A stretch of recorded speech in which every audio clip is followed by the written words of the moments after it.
Moi, je suis un peu plus d'accord avec ça. Je trouve que des fois, le côté je balance une Ave Maria, il n'y a pas vraiment faute et l'arbitre siffle quand même et ça fait une defensive pass interférence de 60 yards. Alors, je suis pas un grand fan. Oui, mais du coup, si tu as une situation où tu as 30 yards, dernière action du match. Ouais, tu fais faute. Bah ouais. Bah, en même Sur temps, la le match dernière se finit action. pas du coup sur une Le pénalité. match se Donc finit ça pas sur une redonne pénalité. Ouais. Je pense que c'est ce que Camille voulait dire. Ouais, c'est ce qu'il voulait dire. Tu peux pas terminer Donc, sur une pénalité. tu peux pas... Donc du coup, ça veut dire que l'équipe adverse Oui, tu peux arrive sur tes 15 rejouer à yards. chaque fois. Donc potentiellement, tu le fais pas en plus s'ils sont limite du field goal, tu vois. Enfin, je Oui, sais pas. oui. Non, dans l'esprit, ça peut passer. Mais en après, effet. c'est vrai qu'en plein milieu de mi-temps, tu peux te dire, ouais, mais en même temps, avancer de 15 yards et first down 15 yards, Ah, c'est déjà beaucoup. Hein. tu vois, C'est déjà beaucoup. C'est la règle en universitaire, je crois d'ailleurs. Hein. C'est Ouais, 15 c'est yards possible, automatiques les défensives interférences. Hein. moi, ça me Donc, semblerait pas. Oui, non, Pourquoi c'est pas. pas. Ça réfléchit. J'espère que je dis pas de Ouais. bêtises, mais je crois que c'est la règle universitaire. Hein. C'est 15 yards et first down. Hein. Donc, parce que eux, c'est pas à l'endroit de la faute sur les défensives. Donc ça peut être ça. Titou 731, trouvez-vous normal que des coachs toujours qualifiés pour les playoffs puissent à ce point être contactés par d'autres équipes pour un meilleur job? Leurs équipes actuelles peuvent-elles refuser ces entretiens? Oui. Ils peuvent refuser quand c'est coordinateur. Je crois pas qu'ils peuvent refuser quand c'est un poste Quand supérieur. c'est pour une promotion, ouais. Ouais, quand c'est pour une promo. Après, trouvez-vous normal, j'ai envie de retourner la question de Titou, mais est-ce que tu trouverais ça normal que quelqu'un puisse pas te contacter quand tu as un boulot pour te proposer c'est mieux? ça, ouais. Donc dans les faits, Ouais. ils sont comme. C'est vrai que des fois on a du mal à ramener le sport à ça, mais c'est vrai que des fois ils sont des employés comme les autres et il y a une autre boîte qui les appelle en disant moi j'ai un autre boulot pour toi, elle est peut-être mieux payée. Voilà. Bon alors après eux ils ont pas à parler de. Ils ont pas à dire je sais pas, il faut que je joue avec mon préavis. Donc voilà, mais dans les faits ils sont comme nous là-dessus. Non, Donc, je suis d'accord. moi, non, ça je me choque comprends. pas, Et je pense pas que ça les perturbe plus que ça. Ouais, moi, j'ai du mal à y C'est croire, pas, c'est pas, voilà, franchement, c'est plutôt positif. Hein. Une dernière chacun? Allez. Ouais, question de Maxime. Quel crédit peut-on porter à Tom Coughlin pour le succès des Jaguars? Donc, Total, Coughlin- c'est ça que tu allais dire? Non, C'est lui. qui a rejoint du coup les Jaguars à l'intersaison en tant que directeur un peu sportif, on C'est pourrait dire, c'est parce une qu'il n'est sorte pas vraiment GM, mais C'est une sorte de président. Hein. ouais. C'est une sorte de président. Quel crédit? En gros, il est entre le proprio et le GM, quoi.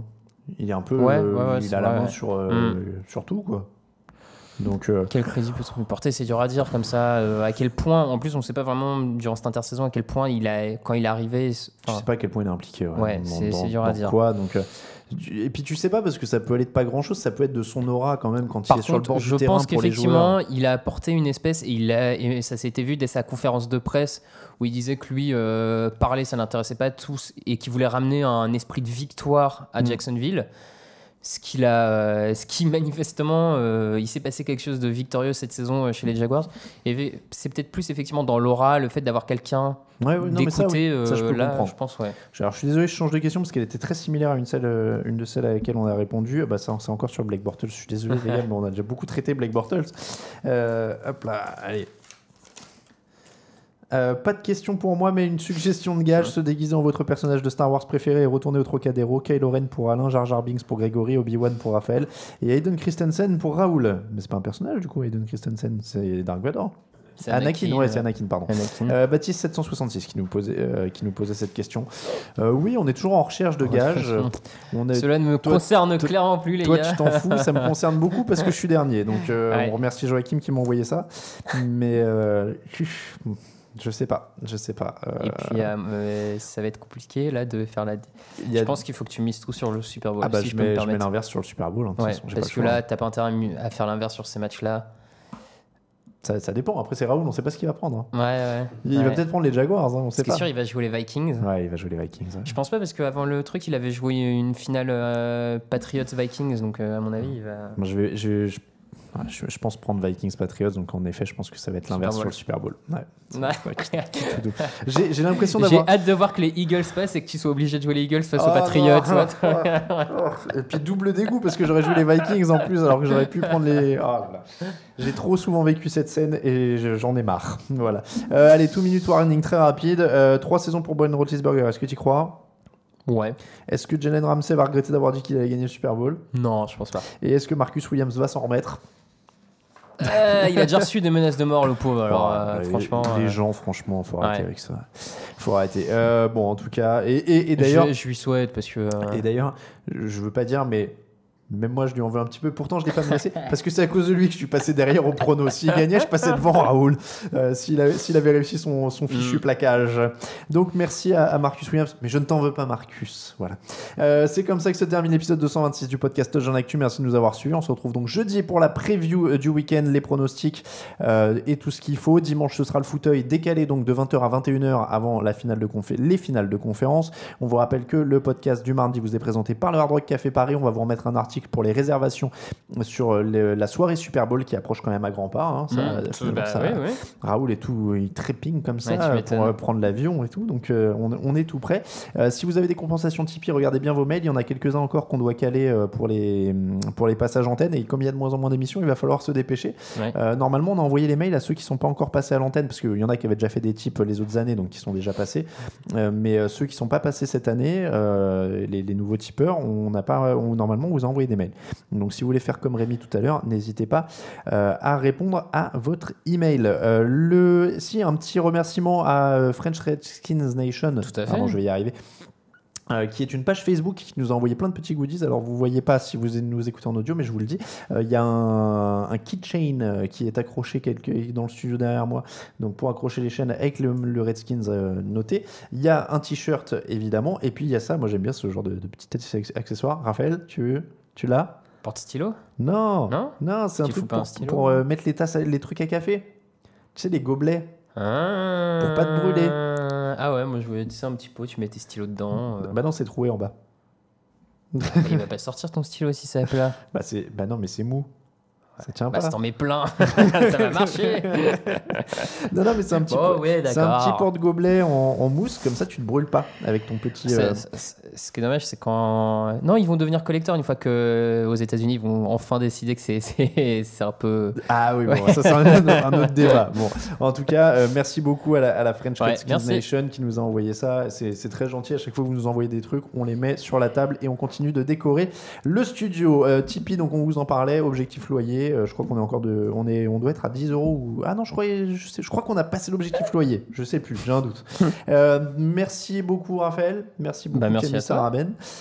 Pour nous suivre, touchdownactu.com évidemment, Twitter @tdactu, @Raphaël_TDA, @Camille Saraben, @Alain Mattei. On vous rappelle donc que toute l'actu de la NFL c'est sur tdactu.com. On vous dit à jeudi pour le prochain podcast et à dimanche pour le fauteuil. À très bientôt. Ciao ciao. On lance la musique et c'est parti. À jeudi. Ciao ciao. Ciao.